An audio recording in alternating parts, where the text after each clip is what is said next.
Wow, I love that one can go out and say that, listen, we are not catering to those who have a short attention span. We are only catering to those people who want to increase the attention span. It's so good.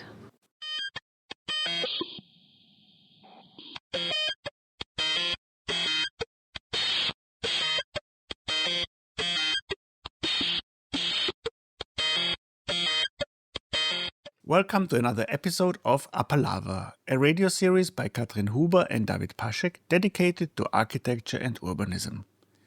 Today's guest is Anupama Kundoo, an Indian architect who opens up new perspectives and whose approach is a motivational and inspirational source. After completing her studies in Mumbai, she was able to fundamentally question and experiment with many things in Auroville, a real-life laboratory for architecture and urban planning. The Architecture Center Vienna is currently dedicating her the highly recommended exhibition called Abundance, Not Capital. And within the accompanying program, architect Francesco Qualizza and me could meet Anupama Kundoo for this conversation. So I always repeat to all young people, so if you want to become an architect, you have to be an optimist, because you have to get up after all these drawbacks and start new over again. And always when you learn a lot, then you know all the problems in ahead. So you have to forget about it and do as optimist a new day, a new approach, a new try. Is this a part of your character, or is it something you learned? I think it's not only architects who have to be optimistic. I think everybody who is alive, and if they're listening to their body and heart and soul, actually there is a much more reason to be optimistic than to be not optimistic. Because if you dwell on past, all the problems usually are patterns of past which make our mind sort of aggrandize them because of the fears we have experienced. And so we tend to be biased in our judgment of the bad news and the good news. And I think it's a mindset matter. And I would say, yes, don't know if I was always like that, but I have definitely consciously cultivated this mindset from a very young age, because I faced problems like everyone faces. The more problems you face, you realize that when you have to step back and take a call on your suffering, you realize that the same part of you who's suffering cannot be trusted to take the decision to come out of the suffering. And it's always better to cultivate. There is first to detect in you during the suffering some part which does not suffer, and to go there and to inhabit that space and then take a call.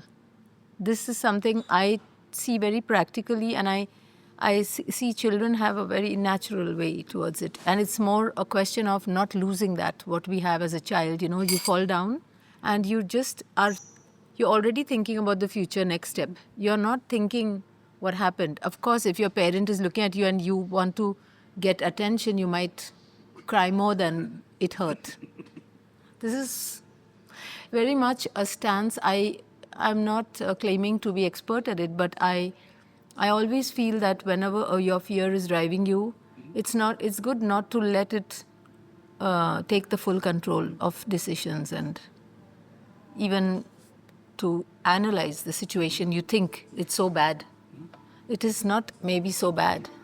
Yeah, you cultivated also in your life to question a lot of things that people tend to take as given. I heard you talking in another podcast about like man-made rules and real rules. Can you elaborate a little bit on that? Thank you for having listened and noticed that.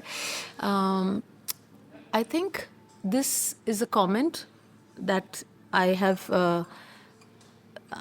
I'm explaining the context of the comment. Also, it's interesting to know because I grew up in India, where we are later, I realized we are slotted as a developing country compared to the so-called developed countries, where I then moved to. And I started realizing that why are the richer people complaining so much when they are even better off, So I used to try to understand. I'm not minimizing their problems. I'm not judging or victimizing one or the other. I'm just trying to say that I noticed a lot of the nature of complaints and the environment of collective complaining comes from acting like a victim of things which actually were created by humans. So, see, like if there is a famine in some country, olden days, whatever catastrophes, a tsunami, earthquake, there are things which you couldn't have possibly controlled, which are disastrous. But the type of when a routine approach of feeling like a victims of constructs which are made by humans, when we float between those two type of problems, it's good to remember that there are some climate and gravity and some universal laws which we shouldn't attempt to change, or we shouldn't act like, okay, those don't exist. In the architecture world, we are drawing a lot of renderings, and there are very famous architects who also talk about they don't want to accept gravity, or they don't want to accept that that some of which I also understand them, that they are trying to push the boundary, okay? But we live in now echo chambers nowadays in our own constructed narrative of the universe, and we sometimes repeat that problem to each other and we assume that that's a problem. For example, in the same architecture center, I had seen a fantastic exhibition called Form Follows Regulations. These are the kind of things I'm talking about. So there is also this song about us being prisoners of our own device. And I think it's very important to recognize, because I think we should surrender to natural laws as humans and go for coexistence and optimize how we adapt. Whereas when it comes to man-made laws, it is our job to question them, to change them, because after all, evolution is a reality.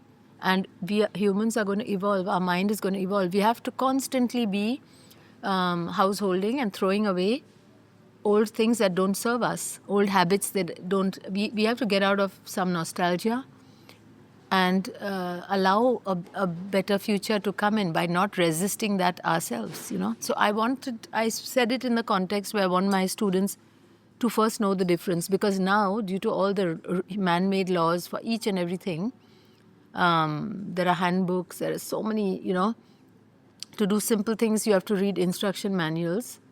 And then, you see in computers, you are made to agree to everything. It's so much so it is making a joke of what you actually signed to, So everybody's not reading, and they are blindly submitting to man-made laws.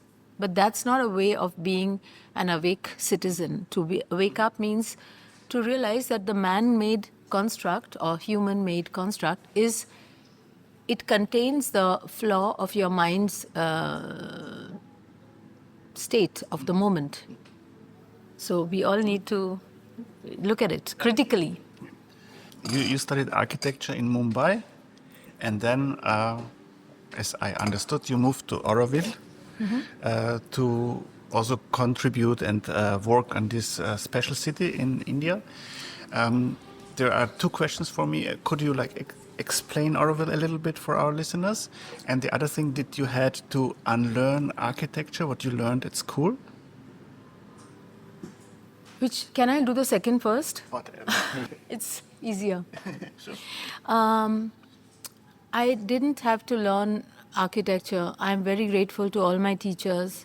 I'm not a typical rebel in that sense, I am very forgiving to the flaws of the knowledge of that moment, I wouldn't say I have to unlearn everything, but I did have to unlearn a few things. It was more not about complaining about the inadequate way we were taught. Every time when we are students, we are always not satisfied. And I know I'm also a teacher, and I listen a lot to that, because they are actually giving us a hint of the problems or concerns they have, the younger generation. I believe also in ancient wisdom. Look, I come from India. There's lineages of a lot of gurus and a lot of, I believe in seeing the human as a bridge between our past and our own future. I do not believe in exotifying either of them. I believe in being 100% in awareness of where you are, and not to say, oh, my lifetime is also static. You are also evolving in it, so everything is changing all the time. So for me, it was more than unlearning what I had to do. I was very critically examining always things that I learned, but mostly being critical on the habits and imprints that certain things may have left on me. I don't have the general attitude to blame the one who taught it or whatever, because I do believe things cannot be necessarily taught, but everything can be learned. So I put the onus on the one who's learning to constantly clean up your archive and to learn the tools and to remain alive inside of that. Oh, the first one. The first question. I understood Auroville much more over the years that I lived there than when I first wandered into it shortly after graduation. I would now describe Auroville as a place that in 1968 it was founded by Mira Alfasa based on the vision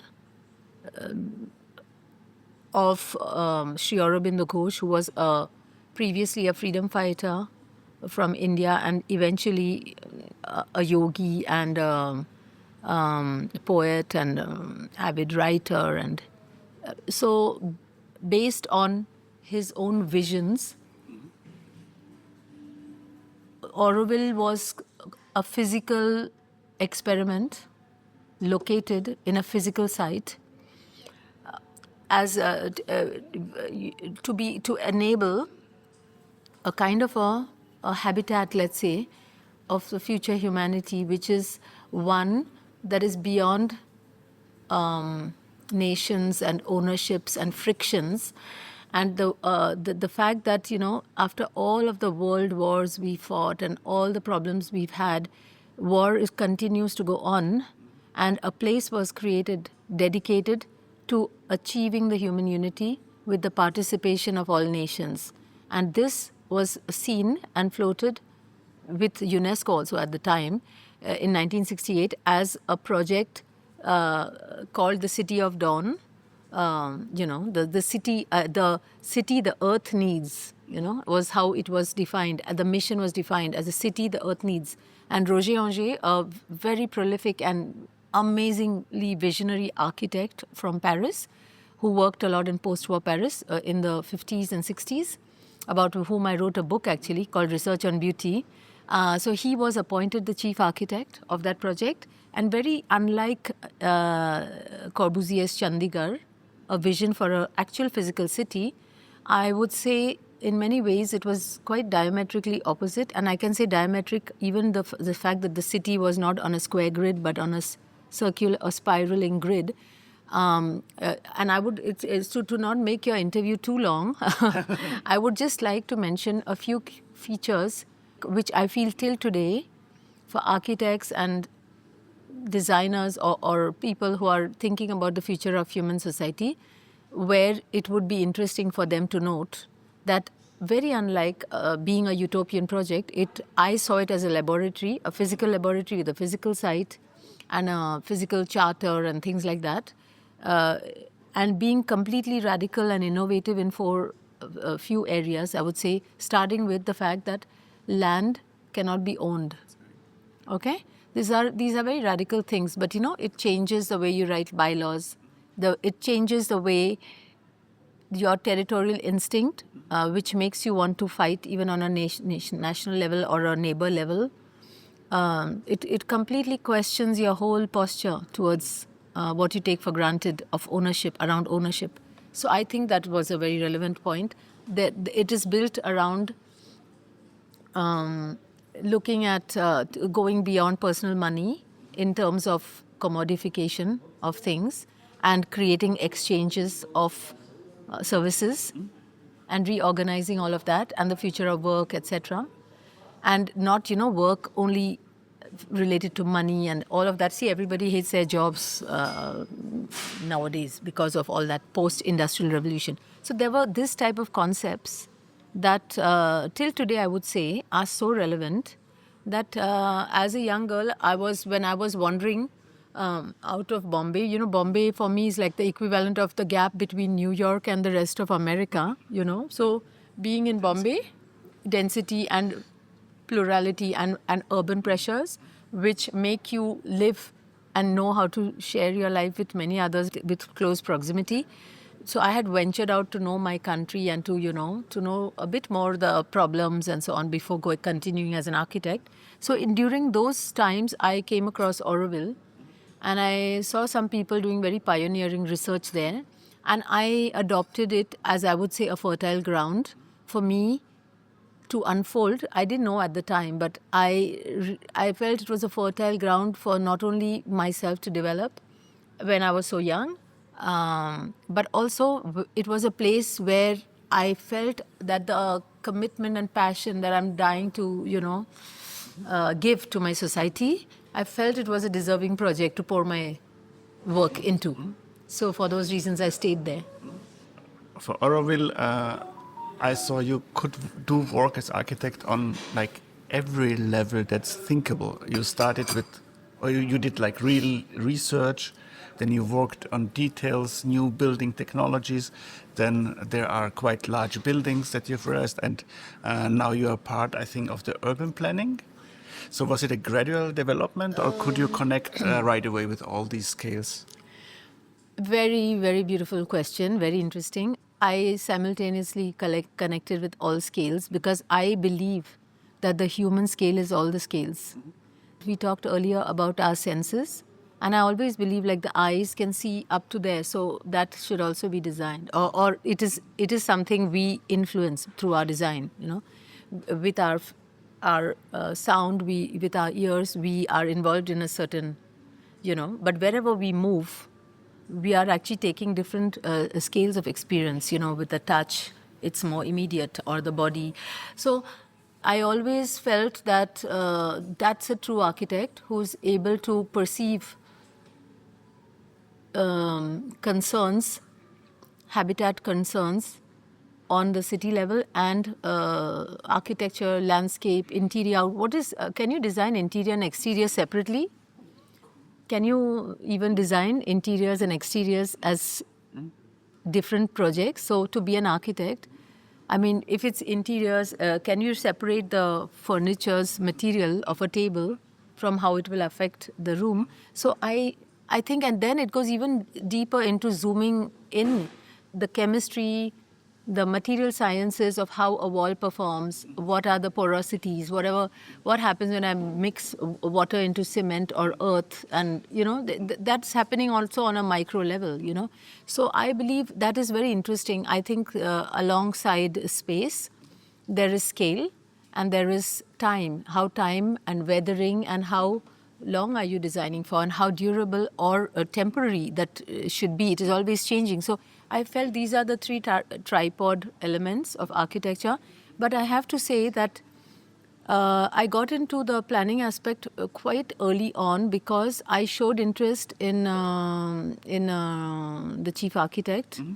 I had a scholarly and a research-oriented background when I was very young. I was very studious. So I was very curious to understand that beyond what we understood about the city plan, and which was often being criticized by a lot of people who were actually fed up of Brasilia or Corbusier. They were putting all those criticisms on this other architect and not seeing the radical difference he did to them. For example, Le Corbusier was celebrating the car in the grid city, whereas in the same time, Roger Anger was developing the first car-free city vision that I know of, saying that even in Europe, the car is going to have to take a back seat because in few years we will know the dangers of having replaced the walkable experience, etc. So, and that's happening.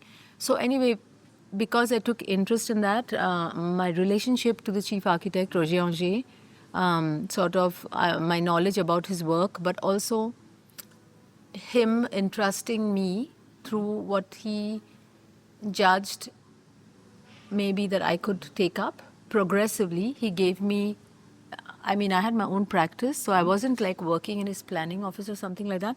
But very gradually, as I was doing things, he was saying, why don't you try to explore the urban design of the habitat area in the city center? Or then later he said, why don't you do the urban design of the city center? And I was the one who was at that time, if at all, questioning my capacity to be able to do. But and that's why I'm bringing him here, is he helped me to understand, or he validated for me, that architecture is on all the scales. Don't be intimidated by words like urban planning. These are all very new words. He said in France, we had architect and urbanist. Even what is urban design doesn't mean you're not an architect. But he explained, I mean, I think the founder of Auroville could have also taken a planner, but they wanted a chief architect because it's the architect who keeps the synthesis of everything, you know. And I realized that if you want to be responsible, you should not be uncomfortable in any of the scale, but you should continue to have a growing, expanding relationship of comfort zone within all the scales, and work with others like landscapers and who are commanding that. In our society, people feel disconnected with architecture. They feel they don't have no chance to influence it and are not even part of the design. Is there maybe a difference in Auroville when people live there and they see that architecture is done for them and it's not done for them as with such. them? Maybe with them. You know, not necessarily. I don't want to romanticize certain things which are far away, you know. I just want to say, I think the way I would rather approach it is that maybe in the early years, it may have been very person-centric, individual. But I would like to take it out of the Auroville context, the discussion, and I want to speak about what I spoke about: universal laws, even about humans and our governance, universal laws and man-made laws, you know, and how they changed before industrialization and after. How the nature to control, you know, to own land, control, and later to control because the building industry wants to sell certain building components that they would like you to buy, and they keep nudging you to use them. And then you see it everywhere and you think, oh, am I crazy to use something just next to me, you know? Because you will get everyone's resistance, you know. So I want to talk about it from that perspective. I think not only are the people who live in the homes being systematically kind of alienated from participating in the construction or even maintenance of their own habitat. It's also not only the, you know, what my concern is, that is, I observed, it's not only the users. Humans are in general being alienated with the argument that time is money. You know, the handwerker is going to cost so much. Oh my God, you know, let's have a machine instead. And to show that you're a good building company, today's world, you have to show how many employees you have, and you have to come from another faraway country across somewhere to come and win the building project, maybe, because you show the insurances and assurances that you give, real or imaginary, to the people. But even sadly, even the craftsmen, brick layers, you know, woodworkers, they are being, expert guys are being alienated from the building construction. So I would rather take it on that point, and I would try to see what I believe, that even when individuals are over individualistic, okay, it's not a glamorous thing to say that like everybody decide. I mean, if you would go, there is also this thing about people's participation, but there are also, even that can become oppressive, you know, in some cases, that you have endless meetings and you fight with your neighbor more because now he wants a toilet seat at this height and you want it at that height, because they are standardizing everything. And then it's like, if you would go to a doctor, you wouldn't want a committee to do the heart surgery, right? So there is a role that an architect should have, I feel. I took these lessons from all my unicorn times of, you know, very nice participation. I mean, there are things in it we realize that today I would say individualism is what is not sustainable. If you look at a beehive, you don't see massive changes between one bee's house and the other bee's. I mean, even when you express extreme amount of diversity, it may come from some kind of rather a part of the problem than a solution. And then there is the other side of too much uniformity. And then behind it is the engine of, if it is capital driven, standardization.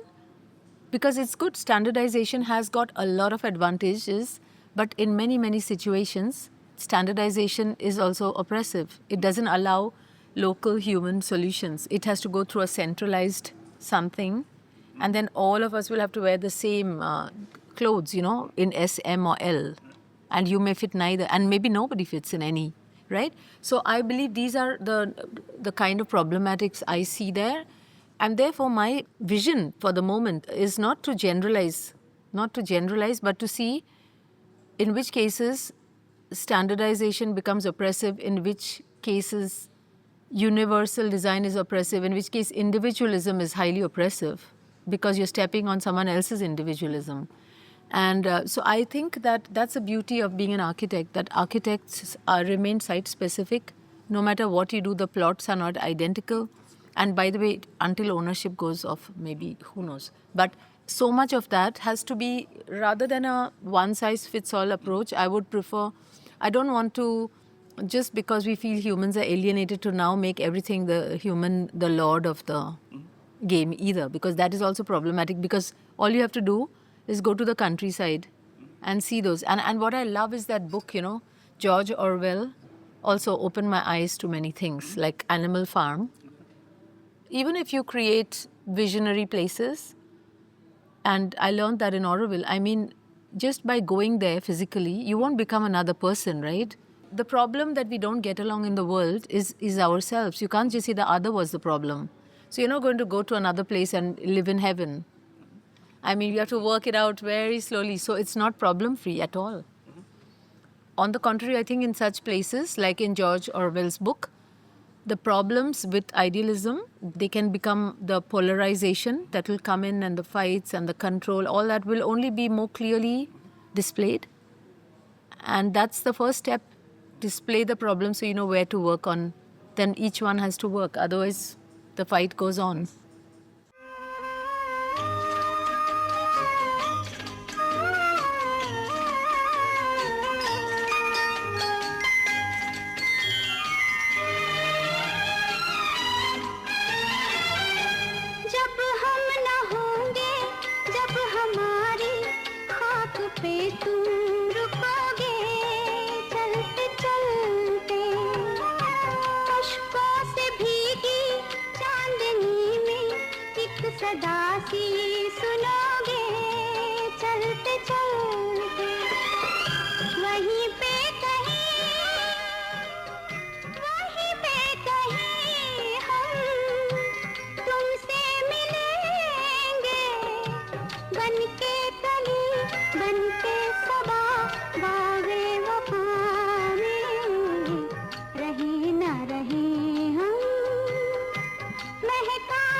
This is Apalava, a radio series by Katrin Huber and David Paschek dedicated to architecture and urbanism. Today's guest is the Indian architect Anupama Kundoo, who is also professor at the Technical University in Berlin. When I do projects, I enjoy it a lot when I'm able to connect with the craftsmanship and connect with those people, and we do something together as team, and we reach a new height. Yeah. And in your work, that's essential. That's the core of doing things, even inventing things together. But I very often I come in this situation. I see they are not used to this approach. Yes. So did you change this? Whom, the crafts? With the crafts? With the crafts, yeah. No, actually, I was too young to, when I started my practice, to be so intellectual about that question. I was just going into the actual thing, And I was directly appreciating the things they knew and I didn't know. It was very simple. And I was also fascinated to learn. And then by observing, because I'm seeing it with new eyes, I'm not a mason, I realized that I would ask them very basic questions like, why are you doing this? And then they would give, when I know why, then I know which part of it comes out of their habit or what their previous mason taught them, or a job design didn't permit them to apply their mind. So I think and being young and designing things which required rethinking, what I did is I opened the door to them. So I used to tell them, you don't have to have a pressure, because they are on daily wages, so they're always worried how much their experimentation will cost someone else. I used to tell them that I prefer to invest a little money, few days in that, and I know you will be faster. This is the allowance I give myself as well. And I used to let them try out in this and that way, at least on some projects where I had more of a buffer, which I planned on, or I would make some experimental walls before we start the real one of 3 little patches, and convince the clients to please pay for that much, and if not, just to manage to just do it somehow. And because also it was driven by my curiosity, and then I often found the answer to some things where I gave in to them, but sometimes without wanting, I would suddenly come up with another idea that, but why were they not doing this thing? So it was a very gradual series of interventions on their work, also of critically examining my habits of how I was taught to do architectural detailing, and to critically examine how they are repeating some traditions. And in between that gap, I thought, wow, there's a huge gap here between those two things. And I noticed that through the relationships that we had with each other, and that I wasn't sitting on top of the pyramid in that way, because I was myself aware that there was a lot of things I didn't know.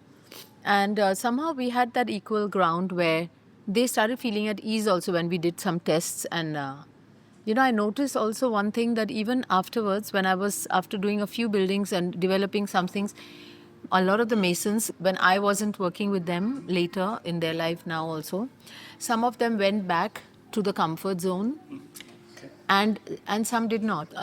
There's a saying in India, about it's like a dog's tail. So I used to be initially frustrated about it, that, they say it's like a dog's tail, it's curled, and if you hold it, you can make it straight, but the minute your finger's gone, it's round, So everyone has their nature, and that nature has not to be imposed, because I believe there is a good inertia. I believe our society is like a large self-regulating organism, and it's good like that. We shouldn't just, it's good. There's a checks and balances inbuilt, in it, and there are others who are very eager to invent or push the envelope a bit, and I think all of it is fine. You just have to find your place in it, I think.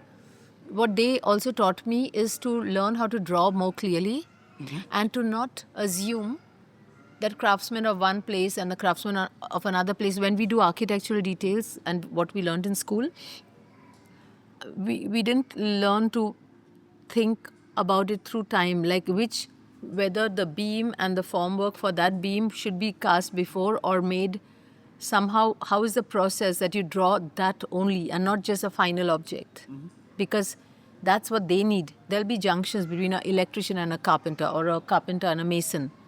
They get confused when you go. And I went to another region, and I realized there's another world there, where architectural communication through drawings are a alive thing as well, because the building process is alive. I learned so much about how to draw it, and through drawing, learn about the processes. Because when I'm doing this, not in your scale, but I experience the situation that when you describe what the aim is and why this detail should have these aspects, they can jump on it and understand it also and get supportive. And usually nobody communicates with them this way. True. So Exactly. So what I used to do for that is like, when I did this catenary curves, I realized that they were not understanding. They were thinking sometime, oh, maybe she's just a city girl and maybe she's a girl. I don't know. I didn't face too much of those questions. I have to say they had a good will to try to understand me, but also there were things I knew about the catenary curve and the bending moment diagram and things which they know it also, I believe, from their carrying those heavy things, and they know it, but they don't know it in the way I know it. And then I used to sometimes on 1-to-1 scale, I remember for the wall house, I put on a wall a chain hanging of that exact profile, and I marked the curve physically, and then I told them that if we do it in this form, they were used to doing curved arches for brick, which were geometric curves. So when I was explaining, I used to explain some of it to them. Instead of saying, oh, they are uneducated craftsmen, I didn't have that attitude. I was very much into everyone. I believe in the widespread human intelligence, like no spider has taken a course in how to make a web. Everyone should be knowing certain things through life. And children fearlessly do, this origami and Lego and everything. But of course, now the children also are doing Lego with more fear because they have a catalog. With that car, they have to make only that car. So they are, yeah. And so now they are saying, am I doing it wrong, Mama? Which is actually, wait, you didn't even make the car. Somebody else did. And you are creating the illusion that you designed that car. Yeah. So we architects also in that illusion when they are assembling things, I know. But on the field where we were learning, I think definitely I did not impose the hand signature of them. I gave guidelines, like for the masonry, I used to give the rhythm of staggering the joint, and I didn't want to tediously measure how that should be equal, because what is the logic of that? I used to tell them, you do with your eye, it's much faster, and the brickwork is cheaper, and it leaves the little imperfection. I said, let's celebrate the imperfection. Already the brick is imperfect. The handmade brick is so-called imperfect. And actually imperfection is the beauty, because it has the truth of the situational accuracies, And let it be recorded and let it be flaunted. And, so that's how I navigated that. Can you tell us something about the healing architecture? So the spiritual architecture healing, how your architecture can heal people and... I don't actually claim to be that, but to be healing architect, or I'm not sure. I use just the common sense approach as a user, actually, that what makes us feel more well-being. And I also, as a mother later, that you need porosity, you need fresh air, you need to feel well. That's why even in the exhibition here, I want the people to feel good first, not to dump info on them, Just first you come, relax, you find yourself. So I feel that I like to not fill it up too much. I like to have space. And I like generosity, that no matter how tight was your budget, you shouldn't enter and first of all say, oh my God, if only they had more money.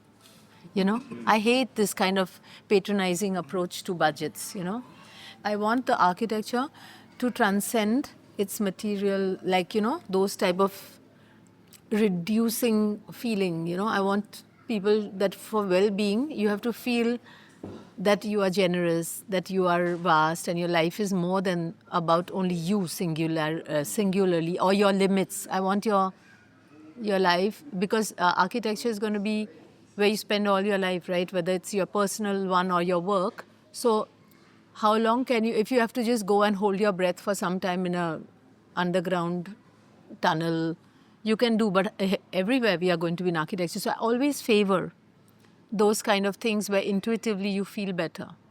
So I've always favored that. It was not something, I don't think that architecture has to make any special effort to be healing. I think the ones who are making things which make us sick has to be taken note. Architecture in all our pre-industrial architecture everywhere was only created for managing physical needs of shelter, climatic comfort, thermal comfort factors to be solved, and psychological well-being. It was always. It's only that in the industrialized time where we started not thinking so holistically, we didn't realize that which paints and which what they do to the air, and especially when your air is, you are not even allowed to open your windows by another company and another strategy. So all these practices, they are calling what they even when I was I don't know 35 years ago already, there was a word called sick building syndrome. It's the sick building syndrome which is new. If you didn't do the active steps as a man-made problem I spoke, if you didn't physically go and do an intervention to make the people sick, then the normal architecture was only doing good to you, because you were supposed to do better than if you had no shelter, if you live outside. Some countries, some cultures, some climatic zones want you to need to be cooler than outside, somewhere hotter than outside. So the architecture was made to protect the human, right? So it was always for healing and safe, keeping them safe. It's only now we got used to buildings where it's unnecessarily dark. The bathrooms and kitchens do not have a window.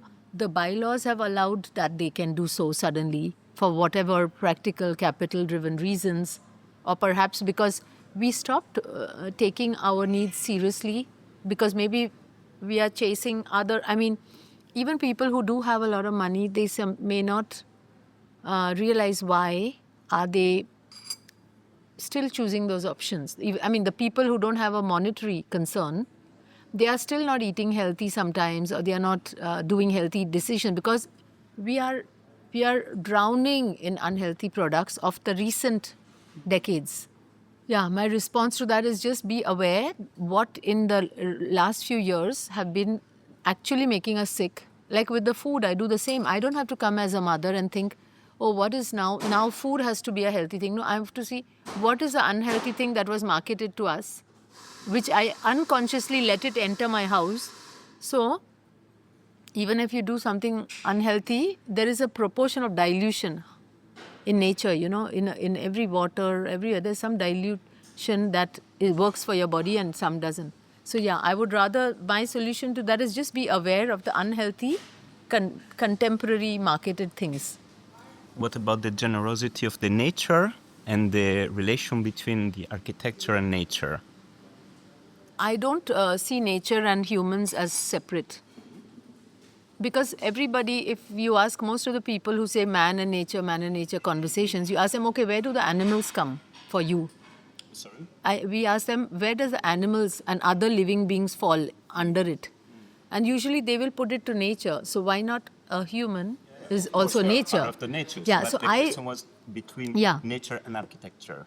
No, I mean, I just say as architecture of all the other animals are intrinsically part of nature. Mm-hmm. They are, a bird's nest is made with, I have actually got 3 nests of one particular bird species who have this, so they have a technique how to weave, and in most cases they do it with specific trees, and if they go to another one, they make that nest with another tree, and one nest I have of the same bird, they made with pony threads.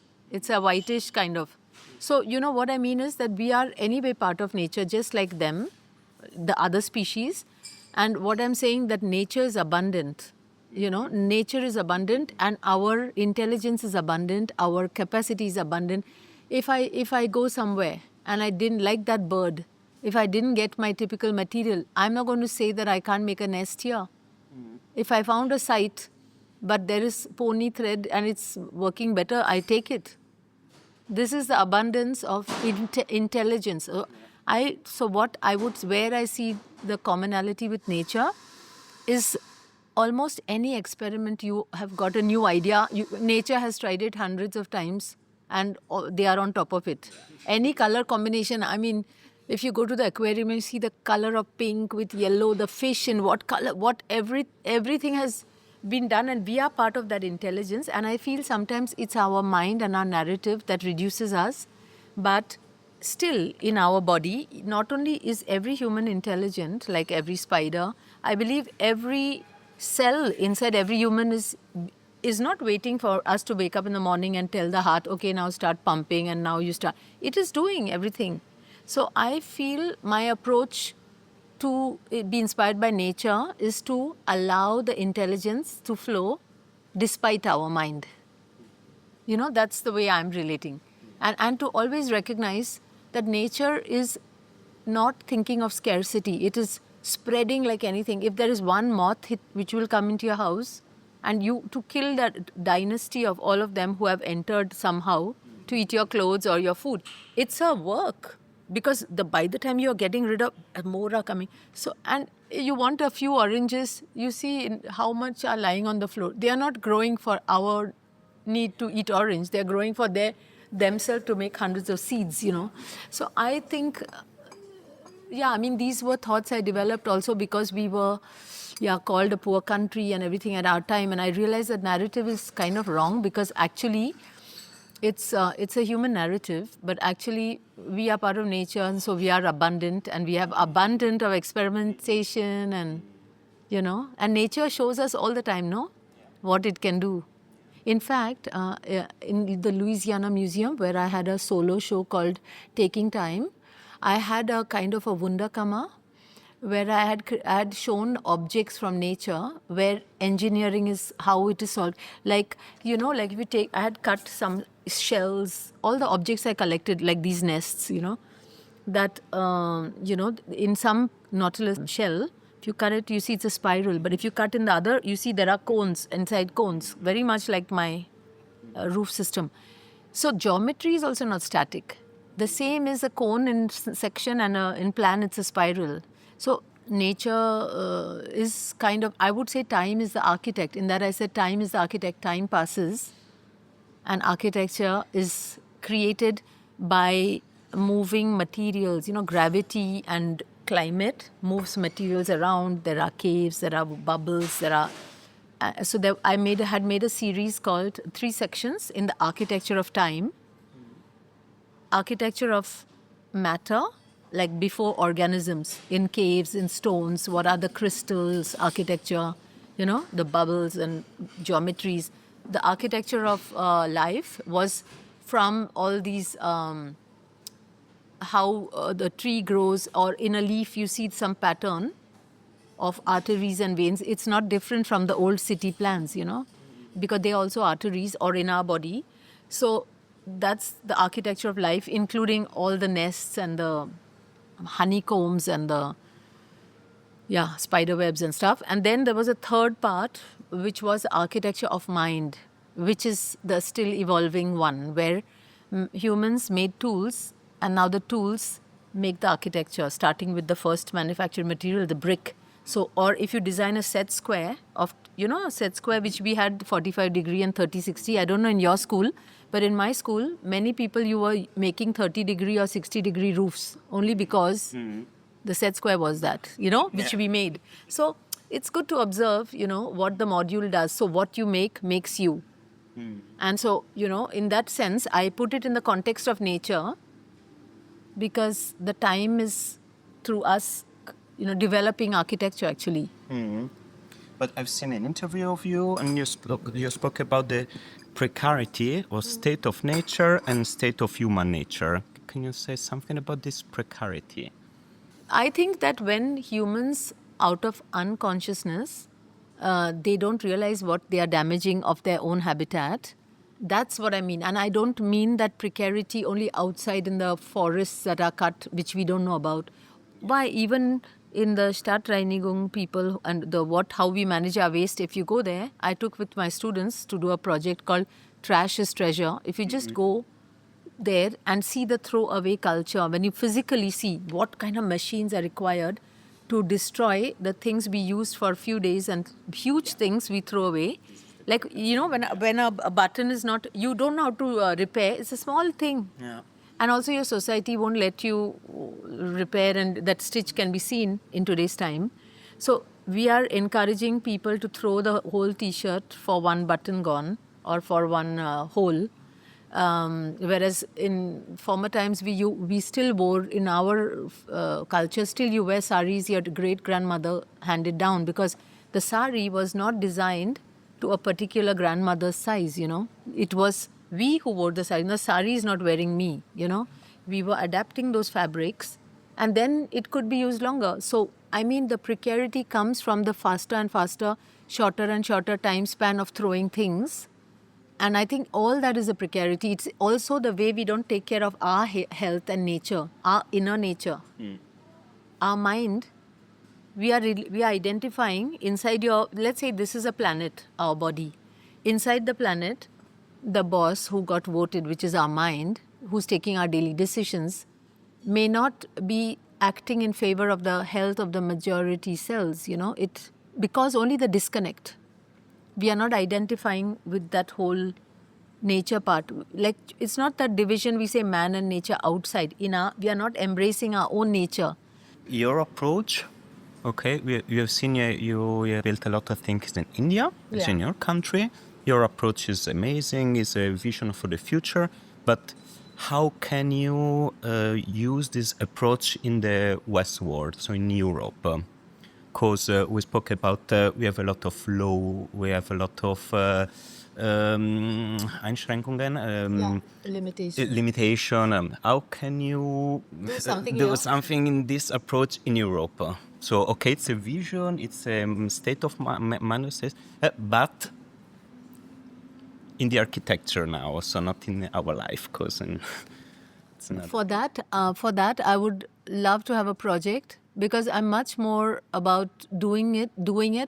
I'm much more of somebody who believes in the small acts that add up, rather than telling about it, because I don't believe in any kind of basic strategy or a formula for success. I feel, however, I must say, I don't see my work and its context different here and there, because I really, really do believe that we are more common than different. Even if you look at the DNA compared to apes and all, we are not that different. If you zoom out, we are quite similar. And you talked about limitations here. Maybe it is the laws and certain things. In other places, there are other limitations. I have worked with limitations of other resources and of natural problems and of inequality problems or limitation of land with a huge population. So I don't think that some context is easier and something is more difficult. I feel that I feel the same strategy to not to be aware of the limitation, but never feel that you are caught in it, because there are parallel universes.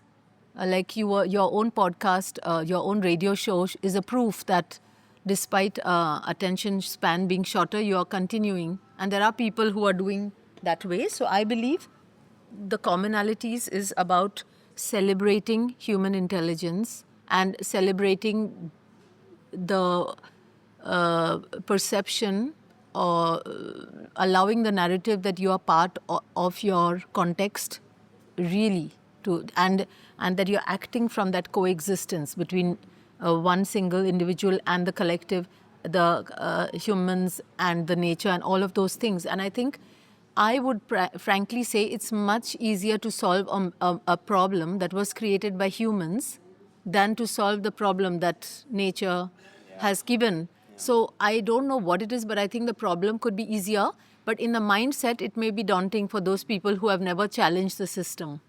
But I hope I meet in my rest of my life some people who are very comfortable with that. And then I hope I will have the opportunity to collaborate with them. The limitation is an opportunity, is a possibility to do something new. So the limitation is a possibility. So it's only another point of view. But I absolutely love that you say that, with which I would like to close with one sentence, that actually the problem is the solution. Okay. The problem is the opportunity for expansion. This was another episode of Apalava, a radio series by Katrin Huber and David Paschek, dedicated to architecture and urbanism. Today we had the great pleasure to have a conversation with Anupama Kundoo. She is a highly inspirational architect from India who is able to rethink base principal aspects of architecture to create extraordinary projects closely connected to the community and the region. The Architecture Center Vienna dedicates her a great exhibition called Abundance, Not Capital, and that gave us the great option to meet her. You should go and urgently see this exhibition if you haven't done yet. If you are looking for more information on Anupama Kundoo, we recommend to buy the catalog and visit her website called www.anupamakundoo.com. You can also start your research by visiting apalava.com, where you can re-listen to this episode and also listen to many more out of this series. You can also follow our channel on YouTube, Instagram, Facebook and Blue Sky. We, Katrin Huber, Francesco Qualitza and David Paschek, wish you a fine day.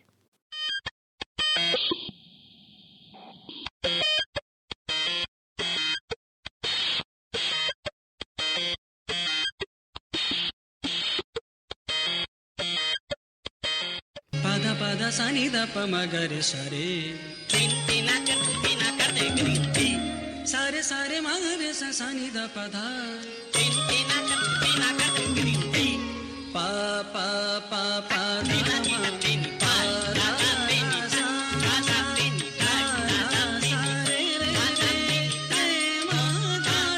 re sa pada pada sani da pa magare sare ma pa sare sare mare sa sani da pa pa da sa pa pa pa pa da ma pa da da sa sa da da sa re re ma da re sa magare magare magare magare mama pa sani da sani da sani da sani da pa da sa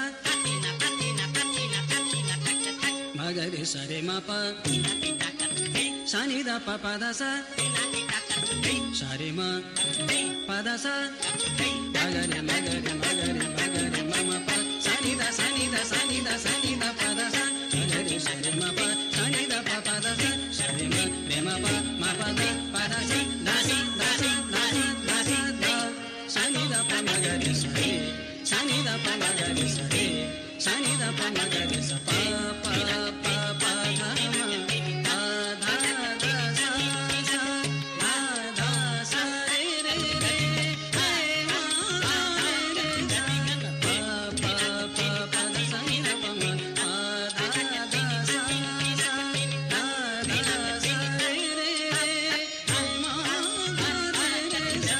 da re sa da re sa ni da pa da re sa ni da pa da re sa ni da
pa